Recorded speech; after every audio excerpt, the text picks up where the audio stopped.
Buenas tardes o buenos días a todos. Continuamos con la charla de cefaleas y algias faciales. Ustedes recuerden que la cefalea, el dolor de cabeza, es la causa más frecuente en las consultas al médico, con las consultas a la guardia. Está todo tipo, ustedes piensan, o sea, el dolor en sí. Esta es la causa más frecuente en la consulta a un médico. Entonces, hoy obviamente a nosotros no nos va a interesar el dolor de tobillo, nos va a interesar la cefalea. ¿Está? Entonces, ¿cuál va a ser el objetivo de todo eso? Entonces, tener un buen abordaje clínico, hacer un buen diagnóstico, ¿sí? Vamos a ver también la clasificación de las cefaleas y la orientación terapéutica. Ahora bien, un paciente con cefalea, ¿dónde nos puede llegar a nosotros? Nos puede llegar al consultorio o a la guardia.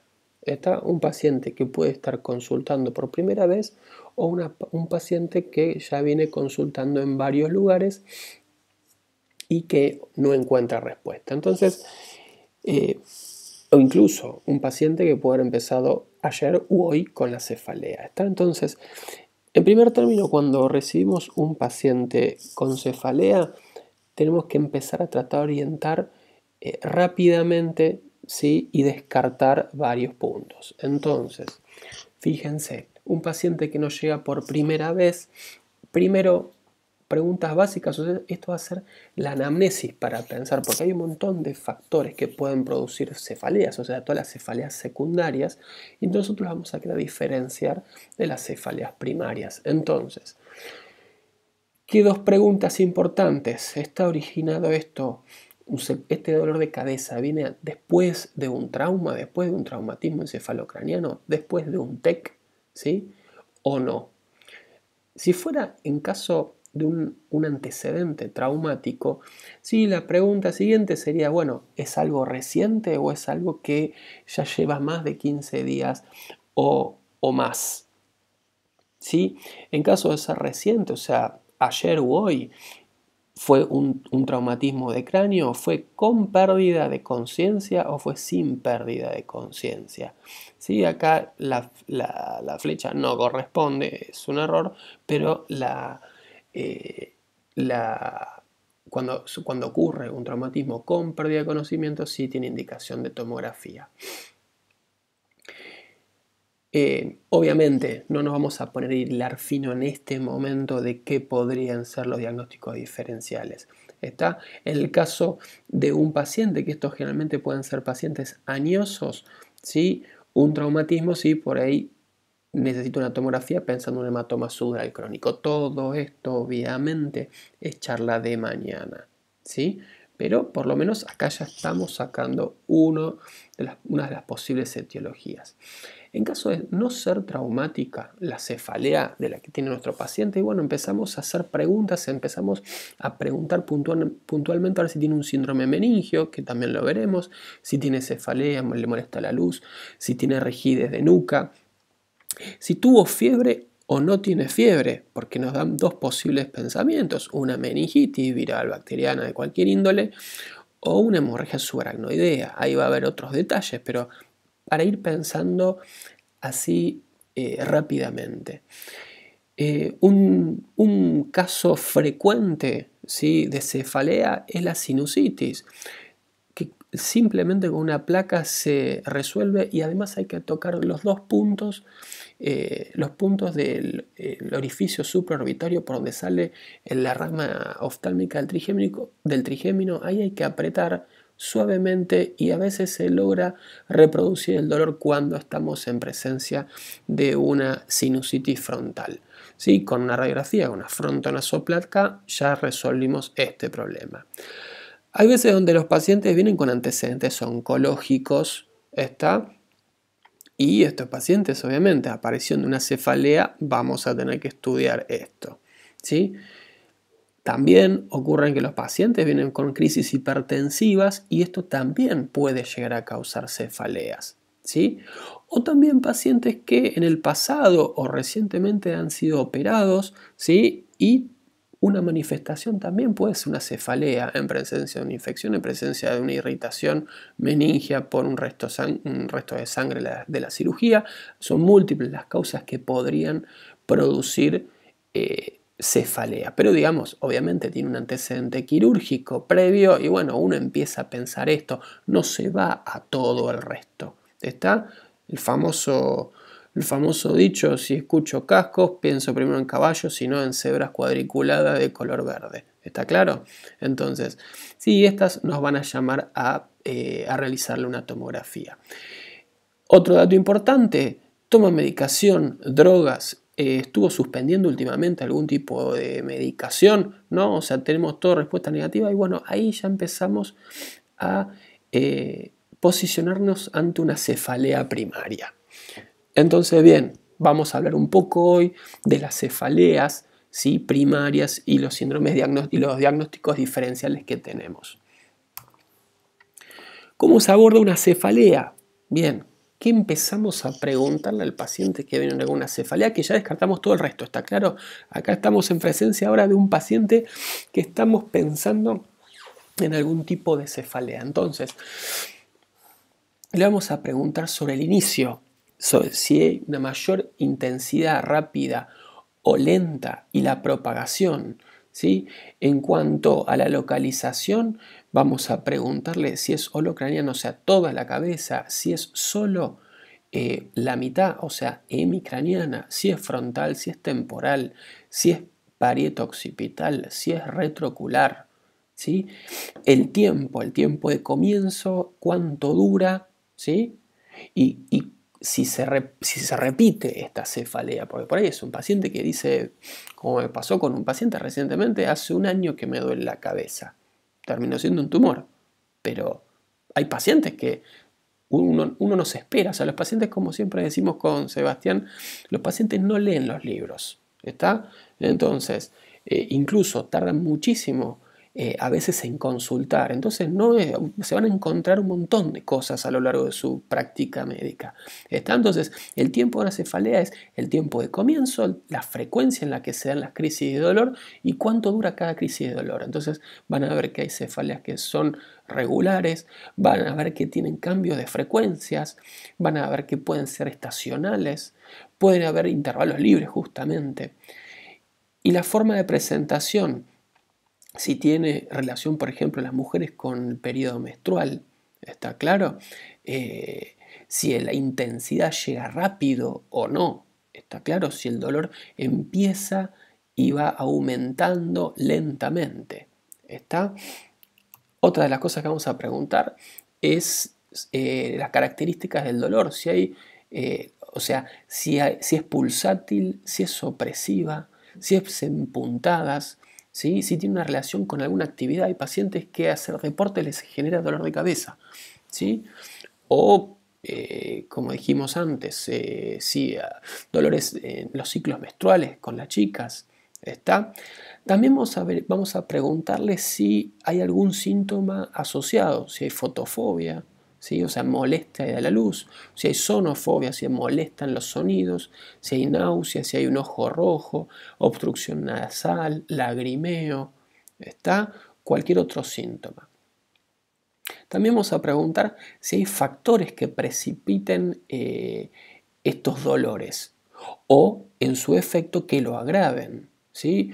Cuando hay hipertensiones endocranianas que se van dando lentamente, por eso, por ejemplo, tumores de crecimiento lentos, el paciente baja la cabeza y aumenta el dolor de cabeza, o hace una valsalva y aumenta el dolor. ¿Está? Entonces, esos son factores que o precipitan o agravan el dolor. ¿Está?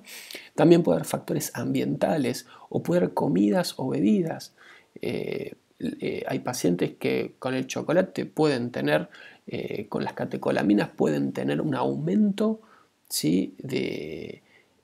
Justamente el chocolate puede aumentar las catecolaminas y eso generarles dolores, cefaleas, dolores de cabeza. Obviamente el estrés, ¿sí?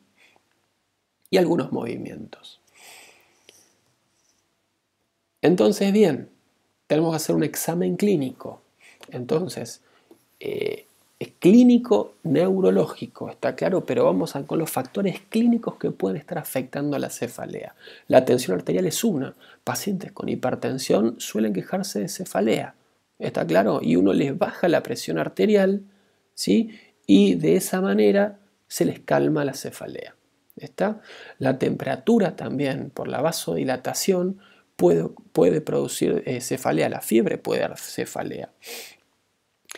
Por eso, generalmente, cuando se dice cuando un paciente tiene fiebre, ¿sí? Hay que bajarle la fiebre antes de hacer una valoración neurológica. ¿Está? Hay pacientes que convulsivan con fiebre, entonces necesitamos siempre, antes de evaluar fehacientemente un paciente, que no esté con fiebre. Un buen examen de los nervios craneanos, ¿sí? Un fondo de ojo para ver la papila, ¿sí? Ver los músculos masticadores, ¿sí? A veces eso genera los puntos dolorosos. Ya se les mencioné el del trigémino, ¿sí? La salida de la rama oftálmica en el agujero supraorbitario. La otra forma es hacer una compresión en el músculo temporal, ¿sí? Que eso a veces puede ocasionar dolor en ciertas cefaleas. Obviamente cualquier signo de foco neurológico nos va a llamar la atención. ¿Está? Cuando yo les hablaba de los puntos los temporales, apretar a este nivel, ¿sí? Y ahí está el músculo temporal, ¿sí? Y eso ahí puede despertar mayor dolor. Bien. Cuando un paciente tiene una crisis, ¿sí? Obviamente el interrogatorio orientado al episodio actual. ¿Está? Si es un paciente que ya viene con cefaleas reiteradas, ¿sí?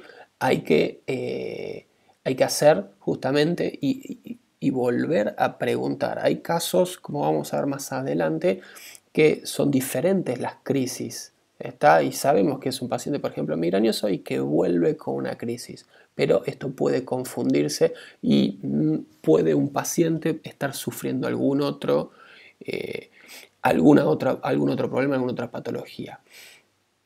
Obviamente el examen neurológico, el estado de conciencia, si hay signo de foco, si hay hipertensión, si hay fiebre, si por ahí cualquiera de estas cosas por ahí nos motiven a pedir una tomografía para después poder seguir con algún tratamiento. La clasificación de las cefaleas, fíjense que las dividen en cefaleas primarias y cefaleas secundarias. Un poco las cefaleas secundarias buscamos con el algoritmo que vimos antes tratar de ir sacando o descartando para que después nos queden estas, ¿sí? La migraña, la cefalea tensional, la cefalea trigémino autonómica, o que es la de racimos, o la cefalea de Horton, y otras cefaleas primarias. Ahora, estos son los títulos. Fíjense a continuación esta es la clasificación completa de cefaleas. En cada capítulo hay subtipos, ¿está? Entonces hay gente, fíjense que hay neurólogos que se dedican solo a cefaleas, porque fíjense hay que saberse todo esto y hay que saber evaluar y hay que estar detalle a detalle con todo esto. ¿Sí? Esto no es que obviamente no necesitan sabérselo, esto para que sepan que la clasificación de cefalea es muy grande. Entonces, dentro de las cefaleas primarias, ¿cuál es la más frecuente? La migraña. ¿Sí? La migraña es muy frecuente en mujeres, 3-2-1 contra el hombre. ¿Sí? Tiene una relación hereditaria. ¿Sí? Generalmente cuando hay una mujer que tiene migrañas, preguntamos si la madre o la abuela, y siempre existe una de las chicas que le heredó a la descendencia la migraña. Fíjense que es menos frecuente en la forma con aura, ¿sí? La forma sin aura es más precoz, en el 31% de los casos, eso está en la primera década. Y la forma con aura, ¿sí? El 60% del primer ataque se dan antes de los 20 años. Fíjense que la aparición es entre los 10 y los 30 años, ¿sí? Y muy pocos se inician después de los 50. ¿Por qué? Porque esto tendría una etiología a nivel vascular a nivel del cerebro y estaría relacionado con las hormonas. Entonces las mujeres que pasan los 50 años entran en la menopausia y ahí se disminuye las migrañas. Y cuando la migraña la tiene el hombre, no tiene esa suerte y entonces sigue con cefaleas. Ahora bien, ¿cómo es el inicio? ¿Qué es el aura? El aura es un síntoma que refiere al paciente y que sabe que después de eso viene el dolor. ¿Sí? Entonces, el inicio puede ser sin aura, entonces la migraña puede ser preferentemente matinal y con aura es más variable. La frecuencia es variable, no es que es cíclica, o sea, no significa que cada 2 días me da un dolor de cabeza, no, es variable. Hay pacientes que pueden estar una semana, 2 semanas o un mes sin ninguna crisis y de repente tienen una seguidilla de crisis. La localización, esto es importante, es unilateral y variable. No siempre es en el mismo lado, o sea, puede ser hemicraniana, ¿sí? Y una crisis es de un lado, otra crisis es del otro, en otra crisis es todo lo craniana, pero siempre es variable, ¿sí? Hay que desconfiar cuando las crisis son en el mismo lugar. Eso ya hay que desconfiar de que eso sea una migraña. ¿Está? La duración puede durar hasta 3 días, ¿sí? Puede durar hasta 72 horas, toda la crisis. ¿Está? La intensidad es moderada a severa, ¿sí? Y al ser variable las crisis, o sea, justamente la intensidad es variable también, de crisis en crisis. Entonces, acá Estrella Roja ahora vamos a ver qué tenemos que pensar. La intensidad es menor en la forma con aura, ¿sí? O puede haber un aura sin migraña. Los síntomas asociados, fotofobia, náuseas, vómitos, ¿sí? Y el diagnóstico, migraña sin aura, tiene que haber 5 o más episodios y una migraña con aura, 2 o más episodios. Ahora, volvemos a este factor, al tema de la intensidad, ¿sí? La intensidad de crisis en crisis puede ser variable. ¿Y cuál es el punto? Que si el dolor de cabeza comienza, a veces puede confundir, el paciente no puede discernir si empezó brusco o no, pero duele tanto que lo que tenemos que descartar es que no tenga una hemorragia subaracnoidea. ¿Está? Porque una paciente de 50 años tranquilamente puede hacer una hemorragia subaracnoidea. ¿Está? Entonces, menor también. Lo que pasa es que a veces la incidencia en las chicas los aneurismas pueden llegar a ser más frecuentes en la quinta década de la vida. Entonces, siempre cuando la intensidad, ¿sí?, es tan alta o es tan variable, pese que sea una paciente migrañosa, nunca está de más una tomografía, porque esto es lo que no queremos ver. Esto es una hemorragia subaracnoidea, ¿sí? Justamente cuando hay un comienzo de máxima intensidad. ¿Está? Entonces, ¿cómo son las 4 fases de la migraña? ¿Sí? En la primera puede haber un pródromo, ¿sí?, donde puede haber anorexia o puede haber ansiedad a la comida o puede haber cambios de humor, puede haber letargo o puede haber bostezos, ¿sí? Después viene el aura, que puede durar entre 5 a 60 minutos. Se dice que el aura, ¿sí?, está representada por una vasoconstricción y que al haber una vasoconstricción se da estos tipos ¿cómo se llama?, de síntomas, donde pueden ser auras visuales, ¿sí?, pueden ser sensoriales, pueden ser una alteración del lenguaje, puede haber auras motoras, puede ser alguna alteración en el tronco o retineales visuales. ¿Está claro? Como dicen los neurólogos, esto puede ser producto de una vasoconstricción, ¿sí? Esto termina, ¿sí? Y cuando el paciente tiene aura, tiene un lapso donde por ahí no tiene ningún síntoma, pero el paciente sabe que después viene la cefalea. Entonces, entre las 4 y las 72 horas, ahí aparece el dolor, ¿sí? El dolor de cabeza, la cefalea, la migraña, y que bueno, necesita cumplir 2 de estas 3, que sea unilateral, que sea pulsátil y que sea moderada a severa, ¿sí?, y que no permita y que tenga el paciente la necesidad de recluirse. O sea, son pacientes que necesitan meterse en un cuarto oscuro, cerrar todo bien oscuro y déjenlo ahí hasta que se le pase. Lamentablemente es así. Y después de todo esto, ¿sí? Estos son los síntomas de la poscefalea, ¿sí? Que puede sentir que se sienten desgastados, irritables, puede haber fatiga y cansancio, también puede haber anorexia y puede tener dificultades en la concentración. Estas son las 4 fases. En cuanto al aura, ¿sí? El aura visual muchas veces, fíjense que se da en el 80%, puede ser así, que ustedes ven un campo y ven estrellitas por todos lados que se van moviendo, o así un brillo o un escotoma donde hay un sector que no se ve bien. También puede haber parestesias, puede haber paresia, puede haber afasia o puede haber agnosia, ¿sí? Ustedes fíjense que todos estos son déficit generalmente, a ver, porque no le está llegando sangre. Entonces sería lógico pensar que es por una vasoconstricción, ¿sí? Casi una isquemia, no llega a ser una isquemia, y esto después se revierte. Por eso, ahora vienen los tratamientos. En el ataque de la crisis, los neurólogos no quieren esto, la ergotamina. La ergotamina es un vasoconstrictor, ¿sí? Entonces, lo que no se puede hacer con un vasoconstrictor es darlo en el momento del aura. ¿Por qué? Porque si yo tengo en el momento de la crisis, en ese momento del aura, hay una vasoconstricción y yo doy un vasoconstrictor, produzco más contracción y ahí se puede dar un fenómeno isquémico. Por ende, si alguien va a tomar una ergotamina o alguien va a medicar una ergotamina, tiene que ser después del aura, para que tenga el efecto, ¿sí?, en la vasodilatación. Los viejos neurólogos decían que el Migral se toma después que termina el aura.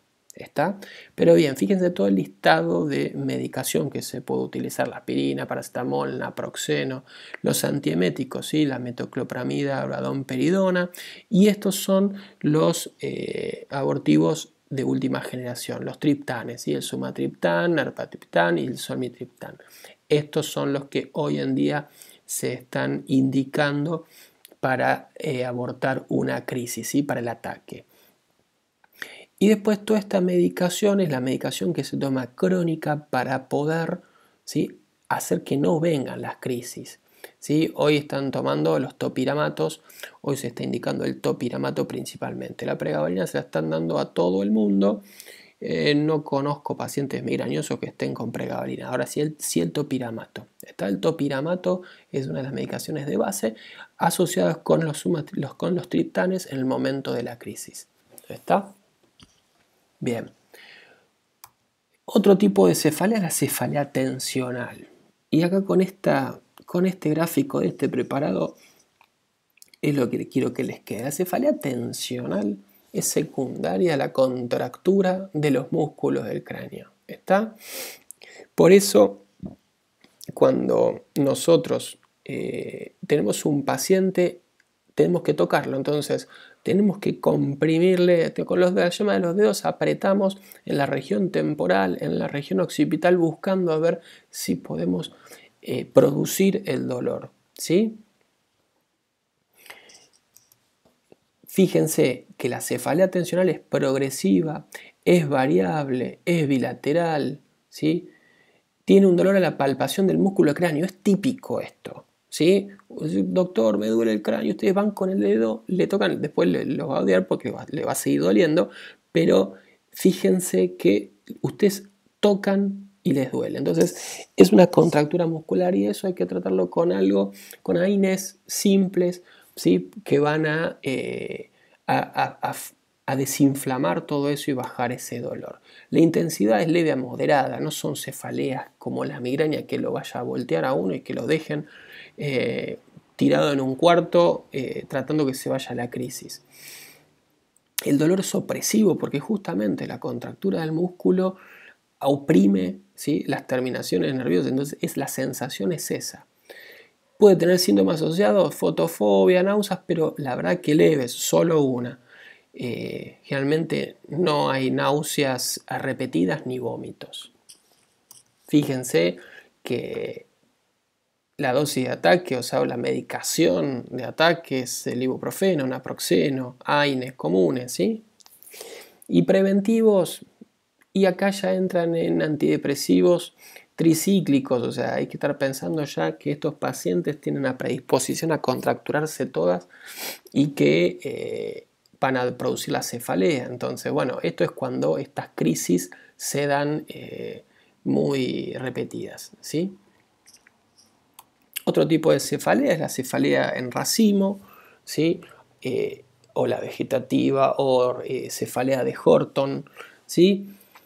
Acuérdense de las uvas. ¿Por qué en racimos? Porque vienen etapas, ¿sí? Hay etapas del año donde vienen una tras de la otra y después tienen un tiempo libre de dolores y después vuelve, ¿sí? Y tiene muchos síntomas vegetativos asociados. Por eso recuerden esta foto. En cuanto a la herencia, puede haber relación con antecedentes de migraña, ¿sí? Hay variable.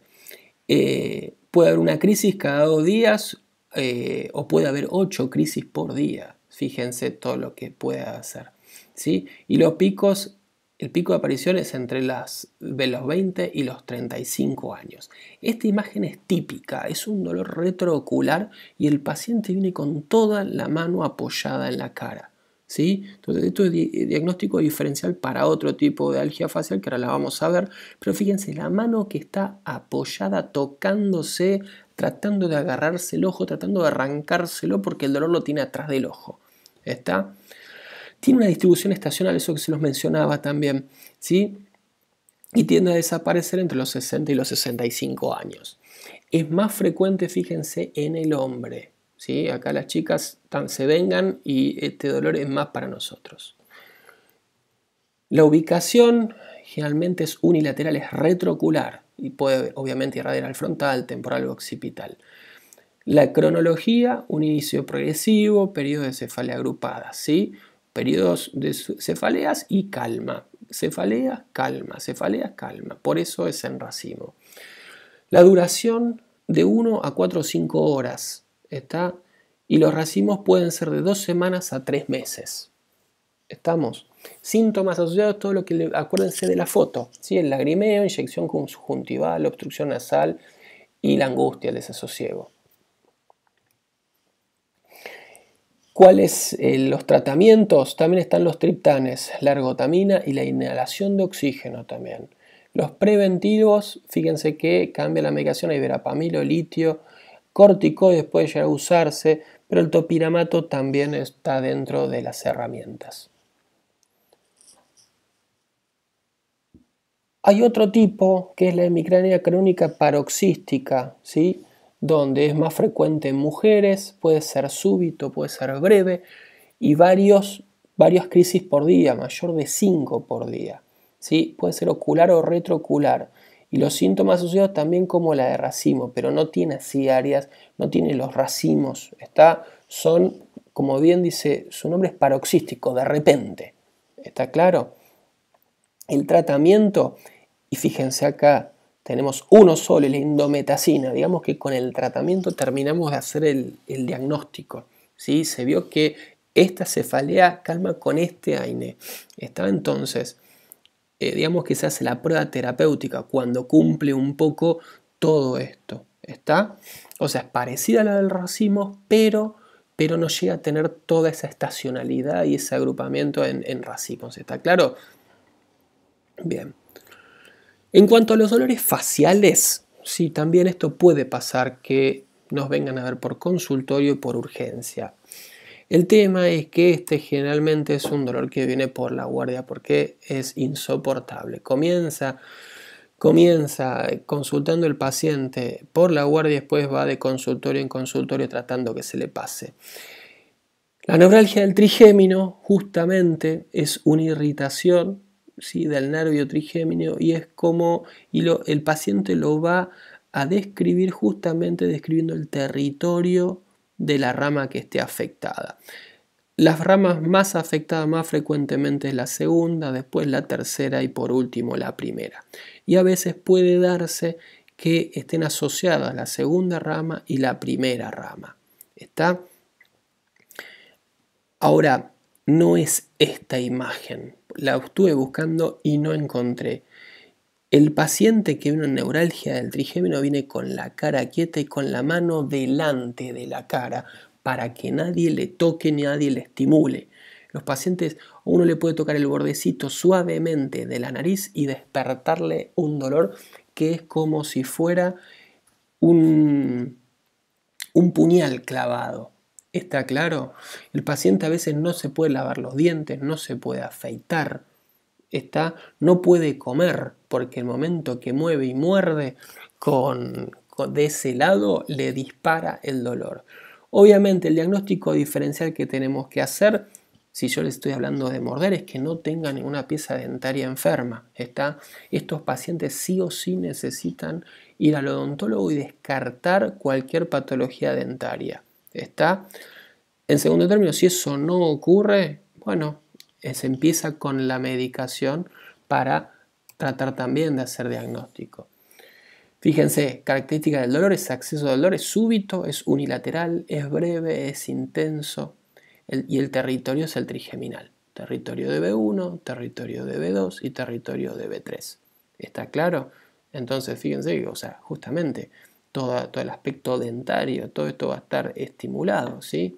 El labio, muchas veces no se le puede tocar el labio al paciente. El tratamiento médico originalmente era la carbamazepina, hoy ya está variando, hay otras variantes, está la oxcarbamazepina, la pregabalina y el gabapentin. Son todos primos, ¿está claro? Entonces uno clínicamente va aumentando las dosis y por ahí asociándolos, ¿sí?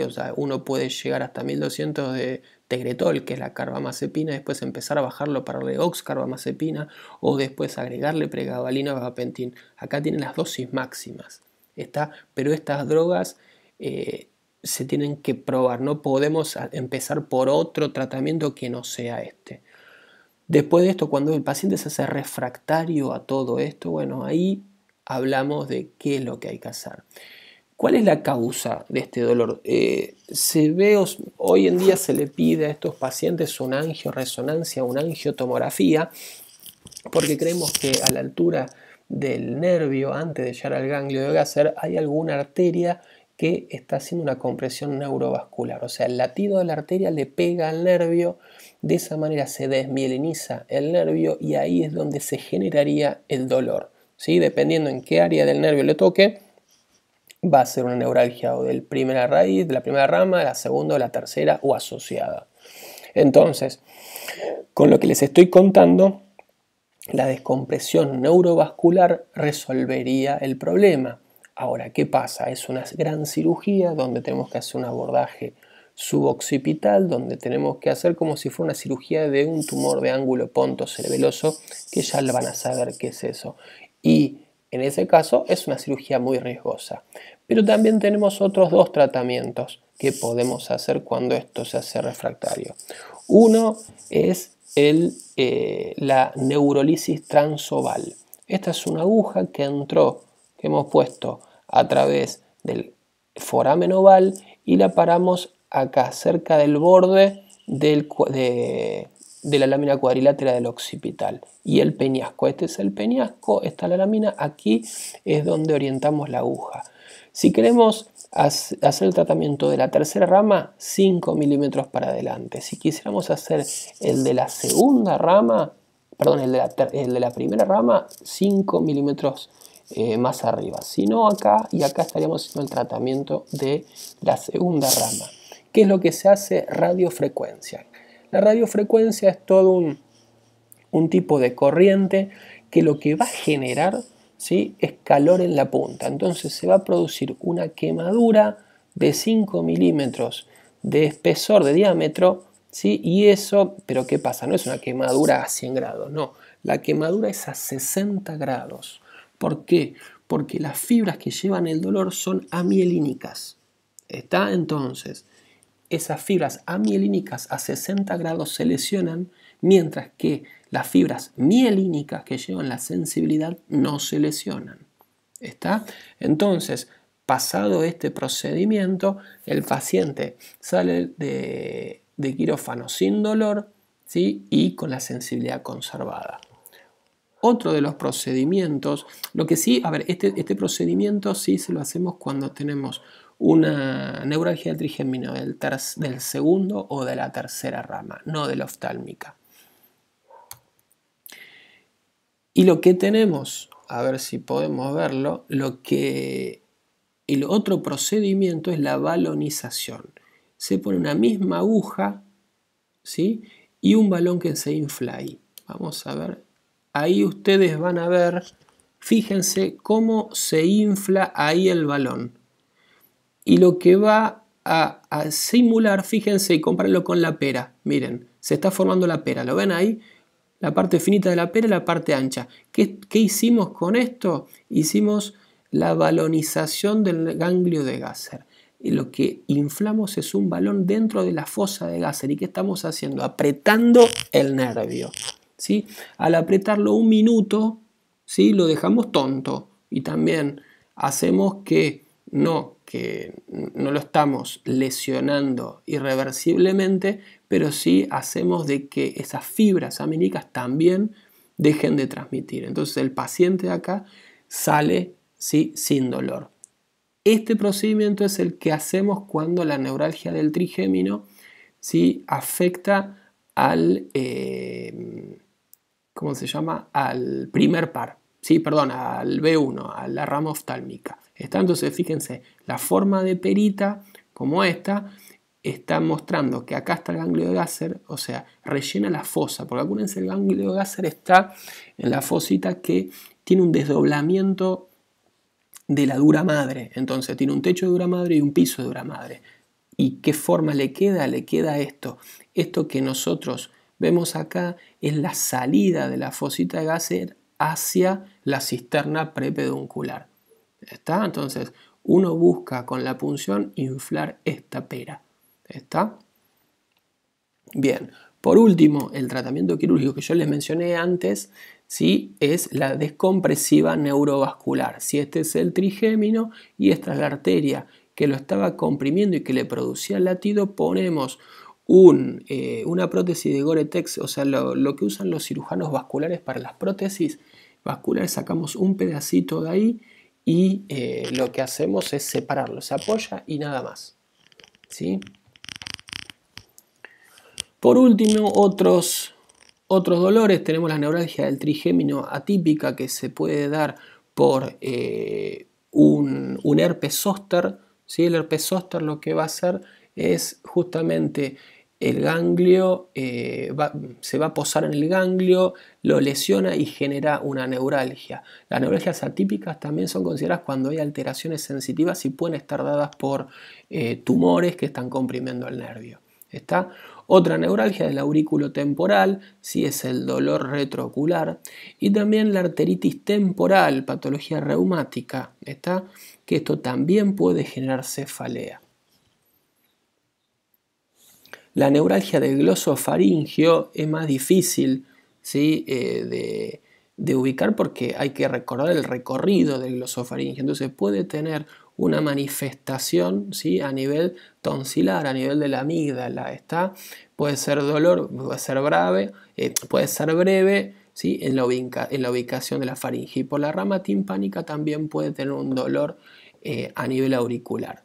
¿Sí? El tratamiento carbamazepina o baclofeno. El baclofeno no tengo experiencia, no lo usé particularmente. Sí, yo tengo una paciente con neuralgia de glosofaringio y la seguimos con carbamazepina y con pregabalina.